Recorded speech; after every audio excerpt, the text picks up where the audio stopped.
Gotta center myself. No centering allowed. Only far left or far right.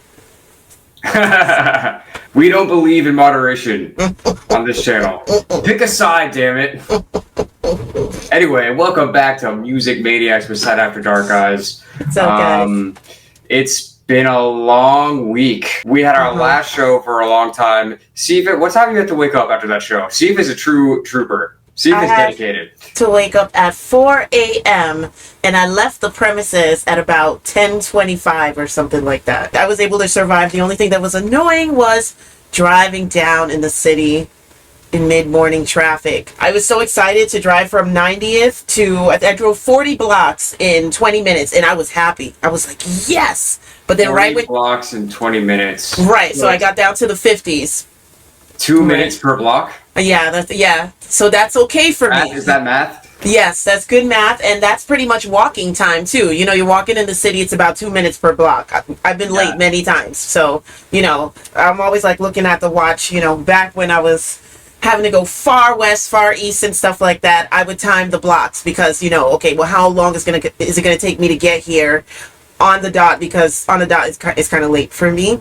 On the dot, 5 minutes after. 15 minutes is super late. So yeah, 2 minutes per block was not bad for driving time, mid-morning traffic. Getting towards Midtown. I mean, everyone's heard of Midtown. Everyone's got a Midtown. You know, it's a lot of traffic. Not everyone. There. Some people don't even have a town. Some people don't have a town. There's not a downtown. They have a watering hole. Uptown. Nobody goes into. Everybody goes in town. Where's the shopping happening? Oh yeah, you do have to go in town for that. Yeah, but that's not Midtown. That's just town. That's true. That's just that's true. That's true. You're in town or you're not in town. Hey, country people, if you have to go in town, what would you consider midtown? Where it's probably the hot spot. It's probably where like the movie theater and stuff like that is. Well, if there's only 3 streets in town, then it would be the second street. That would be Midtown. Downtown is First Street. Midtown is 2nd Street, and then Uptown is 3rd Street. That's just how it goes. I don't make the rules, people. We just, you know what I saw? You know what I saw the other day? They were talking about adding like a bus lane to 34th Street or something, and somebody was trying to prove the need for it because they were walking and racing the bus, and they were destroying them walking. A crosstown bus. Yeah. So there's no bus going across 34th already? No, there is, but I don't think there's a specific lane for them. Okay. I think that's what they're saying. There needs to be a bus lane, guys. This is stupid. This doesn't make any sense. I believe it. It doesn't even matter. As a driver, okay, city bus, okay, my uncle, my grandfather's youngest son, Colin, is a bus driver here in Brooklyn.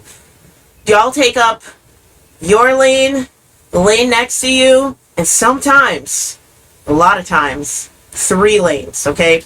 At least once a week, I have to say, come on, bus. How many lanes do you need?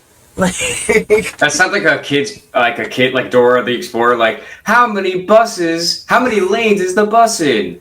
1, 2, you know? Yeah, they just want to exercise their wideness. So yes, please get them a lane on 34th Street so they can stay away from us drivers. You know, they strong arm you especially if you're not a big truck driver. I just drive a sedan.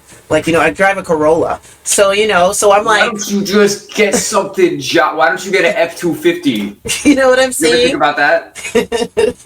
Because I'm not 3 inches tall. Usually everybody that steps out of those trucks is like 5'1". That's why you need the step. That's why you need the step to get up. Exactly. To the truck. Hoist myself up there. But yeah, the show was really, really great. I love the show. I had a good time. We've been doing so many shows consistently, pretty much back to back, like every month doing a show for definitely the whole year, and a good amount of last year. That after the show was done, can't remember if this was last night or the night before, I'm falling asleep and I'm like, what do I need to practice for? Like, you know, there's another show that's got to be coming up. Like, what do I still need to keep practicing for? I definitely felt that. I was literally on the way home in the car after the show, and I'm just like, so now what? Like, so what happens now? You know? But it's funny, like, I like bringing this up because I feel like people think, like, music and like performing is like glamorous sometimes, and it's just like not. No, it's just not at all. Like you think like, oh, you see someone on stage, you're like, oh wow, that's so cool, but then you don't realize like, okay, they have to be up for work in 3 hours. Yeah. You know what I mean? You think about some of the stuff you do to play shows, and it's just like crazy. It's like you would have to be crazy to even want to do this. Like I remember back when I lived in Tallahassee, like literally driving 4 hours to go play a show in Orlando for like 45 minutes and then driving 4 hours back. You know what I mean? It's like you have to be insane to even want to do that, but it's like we are all kind of crazy. Yeah, everything is a job. Everything is a job. And no matter how much you love or like your job, there are still days when you're just like, oh, I really, really need a lot of mental support to do this today, right? It's like, yeah, sometimes even physical. Like, I can't even walk there. I don't want to carry this gig bag. Like, you know, there are just certain things you think of, like, oh my gosh, I'm going to have to deal with this all day. I'm going to have this with me all day. Or I got to make sure I practice, or I can't smoke tonight, or no, I'm not going to hang out, or I'm going to bed early. And like, you know, so we all have our jobs, and that's that. Sometimes multiple. Sometimes 2, sometimes 3, 4. Yeah. However many you need, you know? Yeah. It's kind of crazy. But yeah, I really like the show. I like performing for Mike's birthday. We were at Brooklyn Music Kitchen. We've been there before. So that was cool. I liked seeing other acts that I hadn't seen before. And I think the show was a nice varied show, you know? It started out with it was like an early warm-up. We had pretty much like show tunes, right? That girl, is it Sarah? Yeah, that was I think Sam. Sam. Yeah, something with an S. Definitely, yeah, okay. And then right after that, we had Sonia, who is more like a smooth jazz pop kind of, R&B. It's just definitely melodic singing, but you can tell she's got tons of influences. And then then it was someone else, and then it was us. Yes, then it was a band called Baby Sister. They were cool. Pretty much standard rock tunes, you know, if you want to hear. They would play them a lot in Midtown. Like if you go to a 34th Street bar. 2nd Street? Yeah. Baby Sister would play it. Because these are people like Stand, like, you know what I'm saying? You know, songs like Kryptonite, like stuff like that. Like, they have that kind of vibe to them. But it's a good vibe. I love their lead guitarist. Yeah, he was cool. His music was super melodic, and their bassist, I mean, we don't have pictures of them. You could probably get from their website. We have no proof that this ever happened. Exactly. But we made this entire show up. We didn't even play Thursday. A bassist always seems to stand out, and it's always on different spectrums. He probably just came from work, but their bassist had like a very buttoned-down shirt, had like almost stovepipe type slacks on, and shoes. He was just like the most well-dressed bassist I'd seen on stage, with my own eyes in a while. So I was really at least in a rock setting, right? I feel like in jazz they're always wearing suits and shit. Of course, yeah. So yeah, that was interesting to see. But that was a very cool band. And then we were on, and then we had 2 rappers come on after, which was Dwayne Bishop and Cell Beats. Our boys from back in the day. Yeah. We found out that night we were all personally invited to perform at that show. So it was a big deal that we were even asked to be there, right? I think so. I mean, this guy, if you've been following us for a while, you know the story. We met at an open mic back in the day. And this series was put on by this guy who does so many open mics. He sees hundreds, thousands of, definitely thousands of artists. He's been doing it for like 15 years. So there's such a pool of people that he could have picked from to choose people to play his birthday show, and he picked us. So that was pretty cool. Yes, very cool. I appreciate it. Love you, Mike, from Open Mics. Yeah, Mike on the mics. Uh-huh. But it was cool because it's like, I feel like even when we put on shows, we try to think of like a show where it's like everybody has kind of like a similar vibe, more or less. Yeah. But I feel like that wasn't even his concern at all. He's just like, I'm just going to pick people that I like. Yeah. That's why it kind of felt like a variety show, I feel like. Because it was like show tunes, rock, rap, whatever we are. You know what I mean? Whatever word you would want to use to describe. Oh, urban rock. That's what it is. You see the logo. Just use your imagination. You see the logo on the shirt. You see the logo behind us. You should buy some of this stuff that has the logo on it if you like to. Definitely. It's just been it's been a long week, and then we're just working on the album now, guys. So I want to figure out ways to like give sneak peeks to the album and shit without giving too much away. Like for the people that are, following, like you guys, whoever's listening to this or watching this right now, you deserve something, I think. But we'll figure it out. What else is going on in music? You said Ritchie Blackmore's almost dead? Ritchie Blackmore's not feeling well. He had a heart attack recently. And he was still doing some performances, but he's had to cancel a couple. So we don't know if he's going to be back on the road. I was surprised to find out that he lives right here on Long Island. He does? He defected, looks like. Defected. Yeah, they live right on the island. So we're going to take a trip over to Ritchie's house because we know he's the kind of guy that would just welcome us with open arms. So we're probably going to drive over there. You and me, Tim. We're going to get the white pages. Yes. We're going to find this man. Do you think they still make phone books somewhere? I don't know, they don't give them out, but do you think there's still like a phone book being made? I never thought about this before. I never thought about that. Maybe. I mean... Or maybe they're just only used as weapons now. Exactly. No bruises, right? Not in the face. Not in the face. Or it works as a bulletproof vest, which is what I learned from Phil Leotardo. Oh, I thought you were going to say Teddy Roosevelt. Oh, no. Did he use a phone book as a bulletproof vest? No, but he had a big speech. Oh. Well, I know you know about that. You guys know about that? I don't know. Should we go on like a little history side rant right now? I already did the horn, so yeah. Teddy Roosevelt. Well, this must have been like 1900 something. I don't know what year, but he was president of the United States of America, and he was giving a speech one time, and he had this big. It was like a fat speech in his pocket, and somebody literally shot him, and it hit the speech, so it didn't like actually go through. I think he got a little injured, but it didn't like kill him, obviously. Yeah. And then you know what he did? You know what he did right after he got shot? He gave the speech. He finished the speech. That's so crazy, bro. He said, "I'm Teddy effing Roosevelt." He almost died 100 times before he was 12. Yeah, he was really sick as a child. Yeah, some little bullet's not going to stop our Teddy. Also, I was just watching a big thing on the history of like American presidents. Andrew Jackson. One time, somebody tried to assassinate him on the steps of the Capitol, and I guess he missed or he didn't hit him in a fatal way. So Andrew Jackson took his cane and beat the shit out of this guy and just shot him. Almost beat that guy to death. So he tried to kill the president and almost died himself. Yeah, that's some very Caribbean shit. And that's why Andrew was born in the Caribbean. Wait, where was he born? Isn't it like St. Lucia or something? I'm gonna look it up. Andrew Jackson? Which other? Oh my God, Dan! Don't make me look dumb. You're gonna have to edit this if I'm wrong. But I swear it was Andrew Jackson that was born. I'm gonna just put which American president was born in the Caribbean. Guys, comment your wow, I can't think of what's the word. Your what you think the answer is. What is the word for that? Why can't I think of that? Comment your is my brain okay?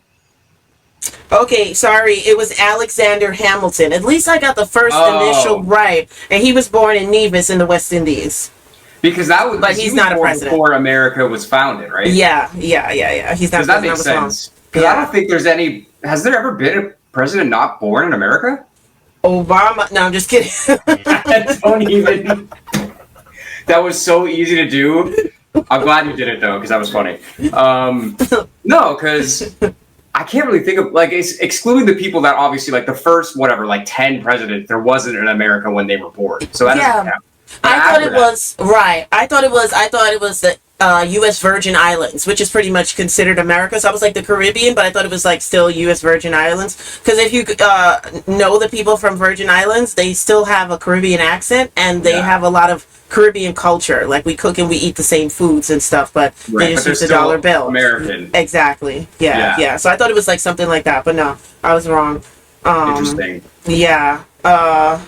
What else was I going to say about Ritchie Blackmore? I had a little thought.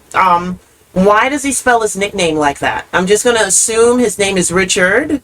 But wait, what? Oh, it's Ritch, right? Yeah, like why? Rich. Yeah, what's the famous saying? Why you gotta be, to be cool, extra? Man. You know what I'm saying? So, Dan, does anybody call you Danny anywhere?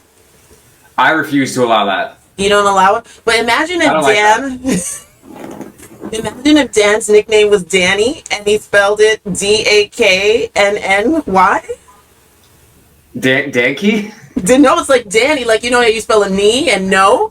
Yeah. So it's like, you know, just like Ritchie I see what you're saying. You know, like, why are you trying to be extra, Ritchie? You already played really good. Danknee. Danny. That would be crazy. If somebody introduced me to, like, yo, how do you spell it? Danknee. I'd be like, huh. No, but I don't like Danny. I don't want people calling me that. If someone called me that, I would be like, no, that's not my name. Yeah, there's some people who are Dannys and there's some people who are Dans. Just like in the Michael world, there's some people who are Mikes, there's some people who are Mickeys, like, you know what I'm saying? So yeah, there's some people who are Robbies and there's some people who are Bobbies. Some people refuse to be Bobby and some people refuse to be Robbie. I've met them, like, you know. That is true. I mean, you know my friend Bobby. Yep. I would never call him Robbie. No. That would be weird. Yeah, Bobby's definitely a Bobby. Yeah. I feel like if he were a Robbie, he'd be, like, way more mean. He'd be... You think Robbies are mean? They got some strong personalities. Do you think that names... Well, names definitely affect who you are, but it's like, do you think it would change your personality having a different... if you had a different name? Yeah, because names hold energy. And I feel like we've talked about this a few years ago. We talked about all of those like prophetic kind of biblical names, right? Any, like, you meet an Isaiah or an Ezekiel and stuff like that, or an angel or a Jesus, and they're all kind of bad. Like, you know what I'm saying? Maybe well, what they about grow Daniel, to change. though? Yeah, but I don't know. Yeah, that one. You know what I mean? Like, that one's. Yeah, I've never met Crazy Daniel. Maybe it's maybe it's a 3-syllable thing. I don't know. I have no idea. I'm just throwing in things. Well, yeah, like Isaiah, Ezekiel. It's got to be three and more. Yeah. I don't know. I don't know for sure. But some names just have energy. Like, I've never met an angel that wasn't in some kind of trouble at some point. Like, well, that's just like asking for it, I feel like. I mean, yeah. Like, if you're a parent, like, look at this little, he's an angel. He's going to stay an angel. Yeah. I feel like it's almost putting, like, bad energy on you. Yeah. You know what I mean? Like so. The expectations are too high. I've never met an Isaiah that's not like a crash out, in a way. There was a kid in my neighborhood named Isaiah that was like, yeah. Mm-hmm. Yeah. He was going off the deep end. By the time he was like 13, 14, he was showing up places on like Xanax and shit. I'm like, Jesus Christ. Yeah, they're just certain names that are just like that. But then some names are just so common that, you know, you can get any personality with that name. Like John, you know? Yeah. You know? So, I don't know. But some names do hold energy for sure. David is one of those. Yeah. Davids are pretty solid stuff for David Getz. Davids are pretty solid. David Getz is son of Sam. Oh. Wait, no, Berkowitz. Right? David Berkowitz. What's wrong with me today? Who's David Getz then? I think we're both off today because it's just been a long week. So like even before the show, we were practicing like more or less kind of late the night before. I didn't really sleep that well, so I was tired the whole day of the show. But it's like, it's kind of like we were talking about. It's like it's one of those things like you love it enough, you just do whatever the fuck you got to do. Yeah. Yeah. But I'm definitely glad that we took a day. We're taking some time off after this. And only time off from playing. We're still doing shit, but it's like it does have a different energy of like, okay, we can do shit at home at our own pace in a studio versus having to do things in front of people. Yeah. You know, it kind of saps their energy in a way. David Getz is a Walt Disney animator. Sorry, David. Didn't mean to insult you. You're actually partially my hero. How dare you? What did he animate? Good? Zootopia. Also, Tangled. So a recent. Rock I was thinking like a back in the day animator. But he did Hunchback of Notre Dame. I think that was a Disney. Nice. That's Disney from the 60s, I believe, right? No, that's like the 90s. Okay, all right. See, I'm off. So. I'm just I flipped it. 6, Guys, 9, comment who's more off today, me or Sifa. Atlantis, The Lost Empire, Tangled, Zootopia. That was a good movie. I remember that one, Atlantis. Yeah, that was great. All right, David, do your thing. What are your guys' favorite Disney movies? Oh man, definitely. I really like Hercules. Hercules is a good one. Snow White is my all-time favorite. I had the DVD at one point. Bought it at the Disney store. You mean the OG one or the one from last year? No. Definitely 1939 Snow White. You didn't like the new one? No, I didn't even watch it. Saw it. Yeah. I don't know I don't know a single person that saw that shit. Yeah, I didn't even know original Snow White is the first animated movie ever. People went out to the theaters to see that. Like, it was a big deal. Like feature length. Yes. Yeah, I think there was like short ones before. Yeah, first movie. Yeah, Box office type. Yeah. A motion picture. Motion Picture Association. What a oh my god, I can't think of any words right now. That's such a not prestigious. What's the word when it's like you try to be way too fancy? I don't know. Too fancy. Guys, I'm blowing it today. Overstated. The only word I can think of is overstated. I don't know, but motion picture just seems so ridiculous. Call it a movie. Yeah, I mean, call it a film. I just like those grandiose kind of words. Like, now we say MGM, but there was a point when they were like, well, we work at Metro Goldwyn Mayer. And you're just like, I would have got so annoyed with that. Unless I was Mayer himself. I want to be Goldwyn. Even though I want to be the daughter of Goldwyn. I think it's Sam Goldwyn. Daughter of Goldwyn. But I could be off. It could be very well Dirk Goldwyn. Daughter of Goldwyn sounds like something, like a book or something. There you go. That's our next album. Daughter of Goldwyn. Coming to you soon by Side After Dark. And that just made me think. I was talking to you about it like a little while ago. Like the best, this is a music kind of thing. The best overtures. Like, I don't know what the name of this one is, but whoever made whoever made that is epic. Do do do do. Dun dun dun. Do do do do. Dun dun dun. Do do do do. Dun dun dun dun. That's insane. Yeah, that is really good, actually. Did they make that just for that, like the opening of the movies, or was that like other music that they took? I don't know, but probably just for the movies. I mean, people did it big back then. Okay, people did do it big back then. You probably wore a suit to the movie theater back then. Back then, you left a suit. You wore a suit if you left the house. That's true. You wore a suit to shoot somebody. You gotta wear a suit to shoot. Suit to Shoot is the next single. You're a fucking scumbag. You got no right being here. That is actually really... I never thought about that. You used to dress in a suit to go murder someone. That is crazy. Pretty hilarious. People dress down so much that I watched a reactor watch Goodfellas, and the scene where Henry, he's still young, he shows up at his house, his mother opens the door, and she's like, oh my god, you look like a gangster. And the reactor was like, because he has a suit on? She's like, what's wrong with wearing a suit? And blah, blah, blah. And I was just like, it's the type of suit. It's the kind of suit, It's the kind of suit. And it's just crazy that people think just because you have on a suit means like, oh, you're prestigious. It's like, no. It's the type of suit and the type of shoes that you're buying. And how nice it is. Yeah, that make you look like whatever. It doesn't even matter if it costs $2,000 because these are Italian people, so they know garments. Their own people are making their clothes. So that's true. Wow, I didn't even think about that. The Versace and shit. Armani. Armani, yeah, I didn't even think about that. Yeah, wow. So it's the types that they were buying.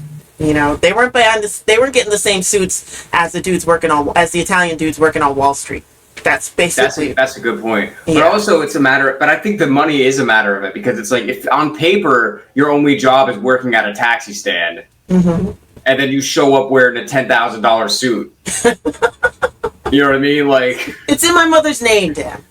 It was a birthday present. Don't look at me. Did I tell you not to fucking buy anything?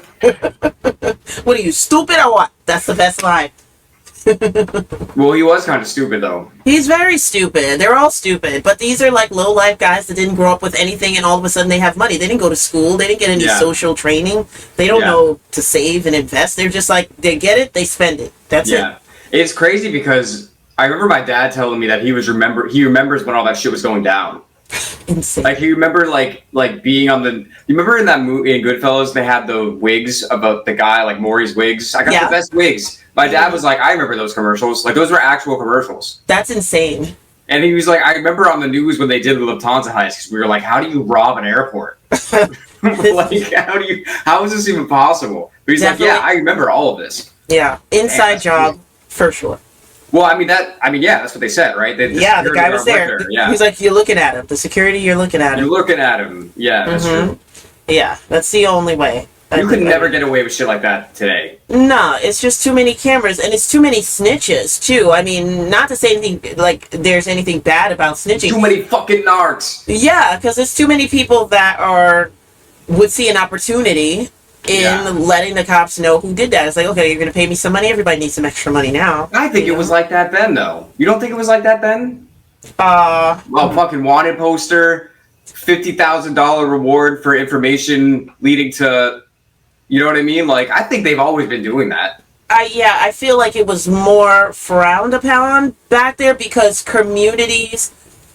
I would say this in the 60s, or the 70s, that's where communities started branching out and you started intermixing more. But back before a certain time, communities really, really stuck together. Like I told you, when I was little and I would see Hasidic Jews, I was surprised to hear a Brooklyn accent come from a Hasidic Jew. You know what I'm saying? Because these communities really stayed apart from each other. Asian people, they all wore black. They didn't really hang out with anybody else. And now everybody's kind of intermingling. So when people say, like, don't talk to the cops back in, like, the 50s and stuff like that, they really did not talk. Some of them didn't even speak English, It wasn't only that they were the cops, it was also that they were outside of the community. Yeah.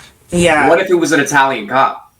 I don't know. Listen, I've heard that Lucky Luciano was an informant. And we're talking the turn of the century, the turn of the 20th century. Well, I heard he was an informant. That's the thing. If you I'm putting myself in his shoes, right? Like, if you're a mafia guy, and he's the guy that's, like, ambitious enough to want to be at the very top, because not everyone even wants to be at the very top, because there's so much heat that comes with that. Yeah. But he's one of the people that wanted to be at the top. You're like, okay, well, what's a good way that I can bring myself to the top? Is I got to get everybody else down. Yeah. And I know what's going on, so I make a deal with the cops. Hey, you look the other way at the shit that I do, and I'll give you information on my competitors. The cops would take that deal. Yeah. Yep. And you would take that deal because you're willing to do anything to make it there. You know what I mean? Yeah. You can easily render yourself untouchable after making a move like that. Even Tony Soprano was an informant. That's true. They're all informants, really. I mean, honestly, at the end of that show, that was my main takeaway, is that everybody talks to the cops. Yeah, I agree. Like, literally, the only one that didn't was, like, Christopher. and he was repaid very well for that. Yeah. You know what I mean? Yeah, well, at least in the lore, at least Christopher was murdered, so he probably doesn't have to do those 300 years like Paulie in Purgatory. I think Paulie had to do 6,000 or 600 years. So Christopher was murdered. It's not like he just died with all that evil under his belt.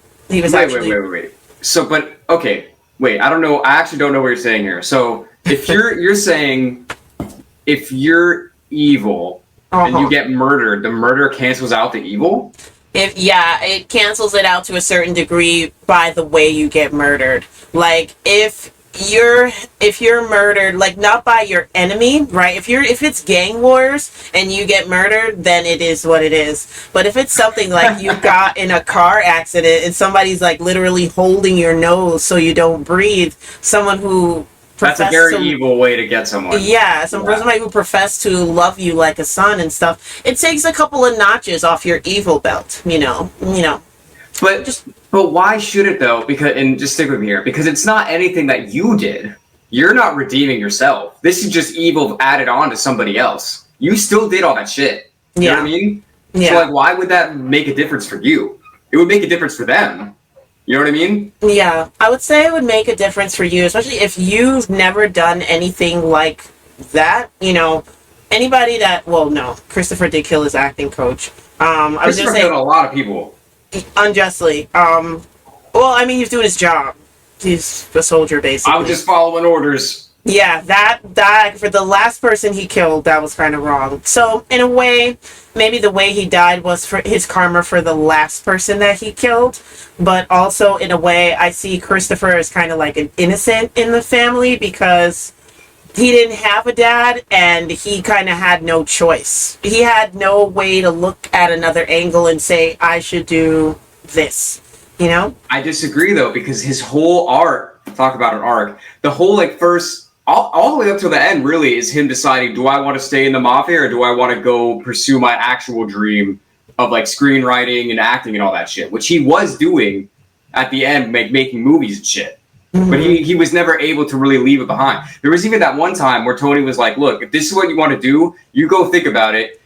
If I never see you again, then it is what it is. If you're still here in 10 minutes, then I know what your decision is. Remember that episode? Yeah, but that's just... still made the decision. Yeah, he still made the decision because what I believe is Christopher wasn't going to make it in Hollywood. He doesn't have the temperament. He doesn't have the upbringing. He doesn't have the emotional intelligence. Like, he just doesn't have it to make it. And that's why he ended up walking right back into Tony's house. Mm-hmm. That's why he made Ben Kingsley and Lauren Bacall punch them in the face. Nobody would do this if they really wanted to make it in Hollywood. He made Jon Favreau scared for his life. He's playing with the gun and stuff. Nobody would do this if they really wanted to make friends in the industry. It's almost like he's like a stoop boy. It's those guys that just brag and brag and brag, and they may get 75% there, but they're not getting there. Yeah, that's true. They're not going to do it. I feel like Christopher is one of those types that just had no choice. That's just a tragic case that was definitely going to happen, no matter how much Tony did for him. What about Tony? Tony, no, because Tony did have a dad, and Tony could have been a varsity athlete. No, he never had the makings of that. No, but he was really smart, though, is his thing. Tony was fucking obviously the smartest one in the show. Yeah, I just feel... point. Yeah, and I feel like Tony made the choice. Like, he could have gone the other way. He actually made the choice to stay within what he knew best. Yeah. Wow. Well, I didn't expect to go on a Sopranos rant for the half podcast. Thanks for tuning in to Talking Sopranos. I was about to say...